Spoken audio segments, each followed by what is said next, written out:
State government central బడ్జెట్లో state government పరిస్థితి ఏంటి?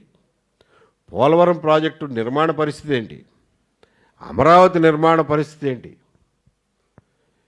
ఇవాళ కరెంటు ఛార్జీల పరిస్థితి ఏంటి? మనకు ఉన్నటువంటి 10 లక్షలు 12 లక్షలు మొత్తానికి ఏ లెక్క ఎవరు సరిగ్గా చెప్పట్లేదు, కానీ లక్షల్లో ఉన్నటువంటి మన రాష్ట్ర అప్పుల పరిస్థితి ఏంటి? అభివృద్ధి కార్యక్రమాలకు ఒక్క రూపాయి మిగలటం లేదు, దాని పరిస్థితి ఏంటి? హాస్పిటళ్ళ పరిస్థితి ఏంటి?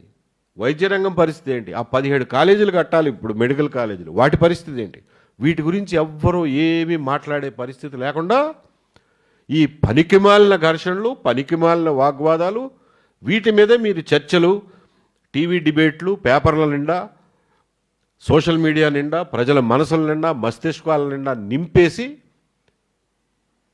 మమ్మల్ని ఇంకా వేరే ఏది ఆలోచించకుండా, మిమ్మల్ని ఏమీ అడగకుండా, ఏ విషయంలోనూ ప్రశ్నలు లేవనెత్తకుండా చేస్తారా? ప్రజల్ని దృష్టి మరల్చడానికి, మభ్యపెట్టడానికి,